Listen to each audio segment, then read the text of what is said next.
Ahora va a hablar la profesora doctora Laura María Vargas Roy sobre el tema Bases de la epigenética en oncología.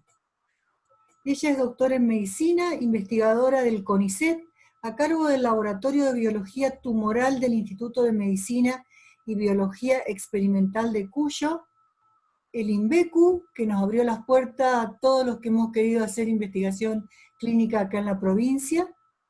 Es profesora del área de Histología y Embriología de la Facultad de Ciencias Médicas de la Universidad Nacional de Cuyo y profesora de Bioética de la Facultad de Ciencias Médicas de la Universidad Mendoza. La escuchamos a la profesora Ana María Vargas Roy.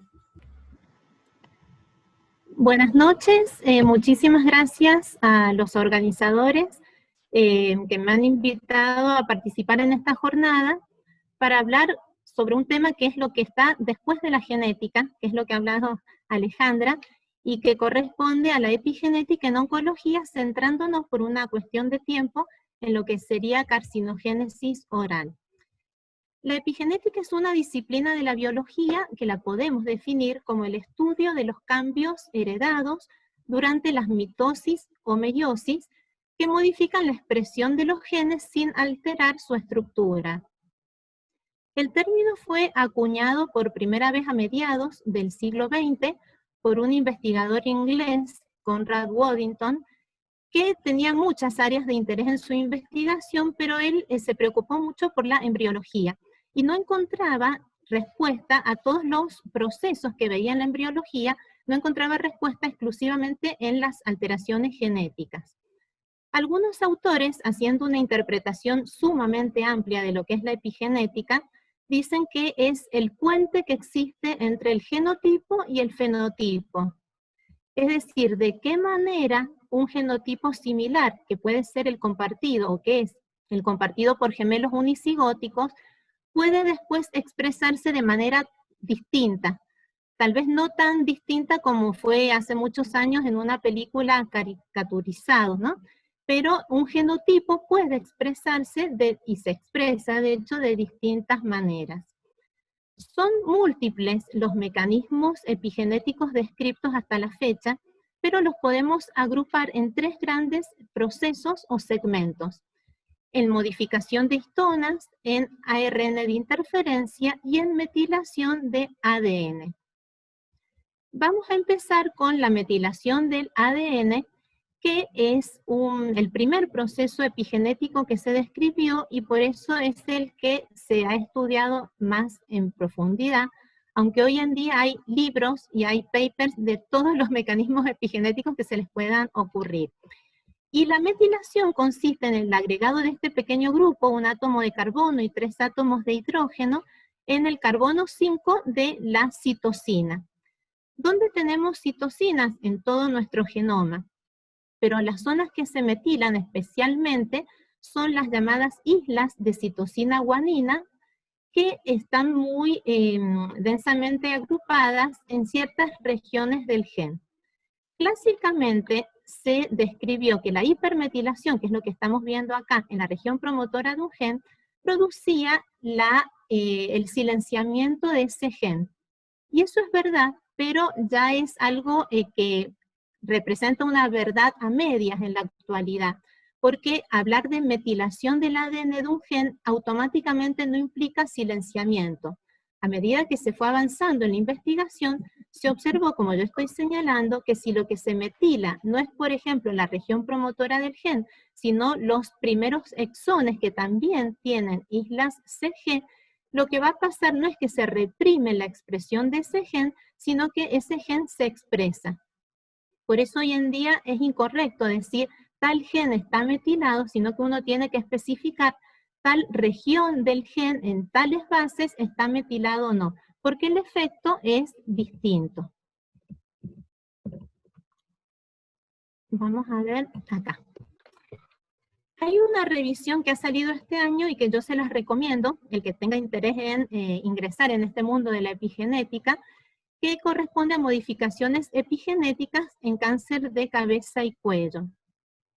Y en esta tabla los autores presentan los genes que ya se han descrito, y yo he remarcado en cáncer en oral de células escamosas, aquellos que están hipometilados, porque si bien lo primero que se describió fue la hipermetilación del ADN, también existe hipometilación. Y en todos los casos hasta ahora descritos, esa hipometilación de estos determinados genes lleva a la upregulation de dichos genes. Si vamos a ver la lista de los genes que están hipermetilados en cáncer oral, es el doble. Yo solamente he puesto la mitad de la lista, y eso en general en todos los carcinomas son más los genes cuyo ADN está hipermetilado que hipometilado. Y acá podemos observar que todos estos genes están hipermetilados, pero el efecto en algunos casos es la upregulation y en otros la downregulation. Este es un review también muy interesante donde van marcando los autores en este proceso de carcinogénesis qué genes se están, en este caso yo he mencionado los que están hipermetilados.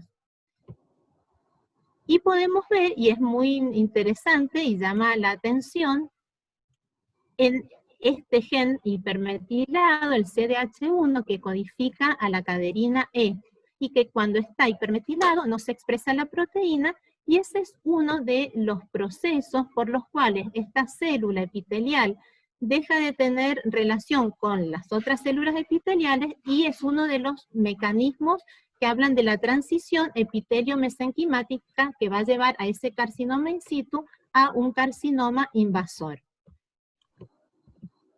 El segundo mecanismo que vamos a describir corresponde a la modificación de las histonas. Recordemos que las histonas son 5 proteínas, 4 de las cuales, que acá estoy marcando, forman el octámero. Un octámero de histonas que forma parte del nucleosoma. Lo interesante es que esas histonas tienen una cola que corresponde a aminoácidos, y que esas colas de aminoácidos sufren modificaciones post-transcripcionales, como puede ser metilación, acetilación, ubiquitinación, fosforilación. Cuando las histonas se acetilan, eso lo que produce es que se relaje, la cromatina cambia la tridimensión y se puede unir entonces el complejo de factores de transcripción para que se realice la expresión del gen. La participación de enzimas que son histonas deacetilasas, lo que hacen es eliminar esos grupos acetilos que están en exceso, y eso hace que se compacte la cromatina y pasamos a la heterocromatina, y entonces va a ser imposible la expresión de ese gen. Entonces, vamos a ver que de la misma manera que existe un código genético, existe un código de histonas. Y acá nosotros estamos viendo las modificaciones que pueden sufrir esos aminoácidos, dónde se produce esa modificación y el efecto que tiene. Y es muy gráfico lo que acá yo he colocado, que es parte de la secuencia de la histona 3, que es la más estudiada y es la que más modificaciones se han descrito. Y podemos ver estas letras mayúsculas. Recordemos que por nomenclatura internacional cada letra corresponde a un aminoácido. Nos vamos a centrar en la letra K, que corresponde a la lisina. Y fijémonos que acá tenemos que se trimetila. Yo hablé de metilación, el agregado de un grupo metilo, pero se puede trimetilar. Y vamos a ver que si lo que se trimetila es la lisina en posición 4, eso produce la activación del gen. Pero si lo que se trimetila es la lisina en posición 9 o en posición 27, lo que ocurre es la represión del gen. Es decir, como un cambio que podría parecer mínimo tiene una trascendencia enorme para la expresión del gen. Nuevamente, los autores en esta revisión del 2018 describen que hasta ahora lo que se ha encontrado es la hipermetilación o la acetilación de histona 3, pero en epitelio normal. El último mecanismo epigenético corresponde a todo lo que es el ARN de interferencia. Y fue tal el hallazgo del ARN de interferencia que le mereció a los doctores Fay y Melo en el año 2006 el Premio Nobel de Medicina. Cuando yo entré a la facultad y estudié la parte de biología celular, a mí me enseñaron el ARN mensajero, que es el ARN codificante, y dentro de los ARN no codificantes, es decir, que no van a producir la síntesis de una proteína, yo aprendí el ARN de transferencia, el ARN ribosómico y el ARN nucleolar. En las últimas décadas se produjo una explosión en la identificación de los ARN no codificantes reguladores. Algunos son pequeños, se los divide así por el tamaño, porque tienen entre 21 a 25 nucleótidos, y entre ellos los más comunes, porque en realidad son los primeros identificados y por eso es donde más se ha trabajado. Tenemos los ARN de interferencias y los microARN, y tenemos también los ARN no codificantes largos, que vamos a ver en la próxima diapositiva, si es que lo puedo, ahí está, que ha sido el motivo de una revisión que también se las recomiendo, que salió el año pasado exclusivamente de ARNs largos no codificantes en carcinoma oral de células escamosas. Nuevamente, estas listas, que es a manera demostrativo, donde acá los autores colocan cada ARN no codificante largo, se le ha dado un nombre, se sabe dónde está el gen que produce su transcripción, y se sabe que en algunos casos ya puede ser utilizado como un posible biomarcador de tumorogénesis oral. Acá vamos a ver también que, como Alejandra estuvo hablando de lo que era los genes supresores tumorales o protoncogenes, lo mismo exactamente ocurre con los microARN y con los ARN no codificantes largos. Es decir, que de acuerdo a la función que cumplan, se los subdivide en supresores tumorales o en oncogénicos. Esto es solamente, esta es una de las figuras de esta revisión que yo les comento. Existen múltiples, cada vez las listas de los microRNs van aumentando. A los microRNs se los llama de acuerdo con un número, y cuando se les coloca una letra es porque, por ejemplo, el microRN 125 es una familia de microARN, es decir, que cada vez es más complejo.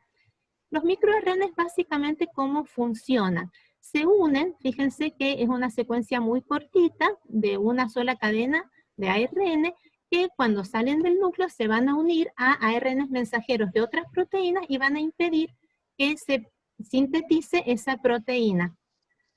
Pero esto aún es más complejo, porque si bien hemos dicho que los microRNs y, por ejemplo, MALAT1 se los clasifica en oncogénicos o supresores tumorales, a su vez interactúan, que es lo que los autores acá han querido representar, entre sí. Entonces es como que un regulador a su vez es regulado por otro.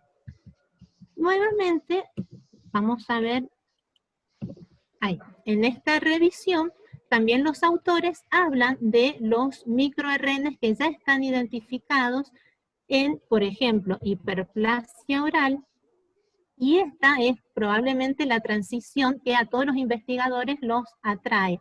¿Por qué? Porque encontrar biomarcadores, en este caso exclusivamente epigenéticos, que se suman a los que ya existían, que nos permitan saber qué hiperplasia oral ya está asignada biológicamente para transformarse en un carcinoma in situ, es realmente lo que estamos necesitando cada vez más para poder hacer una detección precoz o inclusive una prevención, especialmente en un tumor como el cáncer oral, donde la muestra es tan accesible, a diferencia de otros tipos de tumores. Por eso que la búsqueda de biomarcadores para detección temprana y posibles blancos terapéuticos ha sido, es y seguirá siendo un campo apasionante de investigación. El gran problema también es que, sobre todo yo como médica que hago investigación, es que nosotros tenemos siempre presente la medicina traslacional, es decir, todo lo que vemos en la mesada, cómo se puede trasladar a la cama del paciente.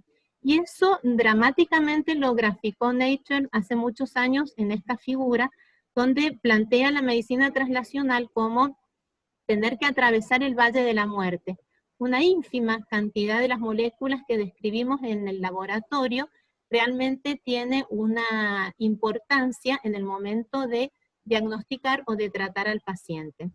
Y acá yo quiero mencionar a dos personas que han trabajado y siguen trabajando mucho con respecto a este tema.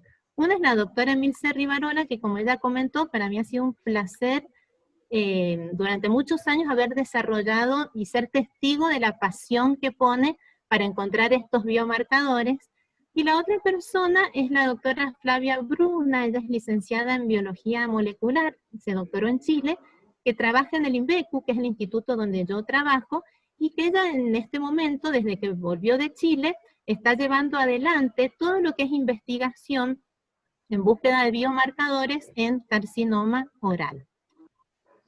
Cuando me invitaron a dar esta charla sobre mecanismos epigenéticos en carcinogénesis oral, realmente lo primero que se me vino a la cabeza es que yo tenía que hablar, porque cuando uno empieza a estudiar estos temas es como entrar a una selva, no a un bosque, porque lo noto como mucho más caótico, porque cada vez van apareciendo más microRNAs, más small interfering, cada vez todo se hace muchísimo más complejo, y la ciencia lleva a que uno se fije en la pequeña hoja de cada árbol que hay, porque así se va avanzando en la ciencia. Pero es fundamental que no perdamos de vista la selva, que si bien es fundamental buscar blancos biomarcadores, posibles blancos terapéuticos, como médico uno se siente que ha llegado tarde cuando tiene que tratar al paciente, ¿no? Sino que lo que deberíamos hacer, y por eso la enorme importancia de la campaña de prevención de cáncer de boca, tenemos que llegar antes. No solamente detectar precozmente, sino llegar antes y prevenir, tratar de llegar a esa lesión premaligna. Y por eso que hay que seguir investigando en la búsqueda de estos biomarcadores.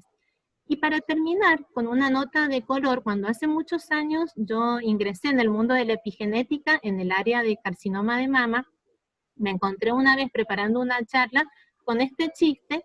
Yo me reí mucho en su momento, y cuando ahora preparaba esta charla me pareció que seguía siendo sumamente actual, donde hay un conferencista muy temeroso evidentemente del público y de las preguntas que le puede hacer, y que el consejo que le dan es que si le hacen una pregunta que él no conoce, diga solamente que se debe a la epigenética.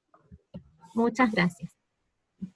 Muchas gracias, profesora. Muy linda la charla.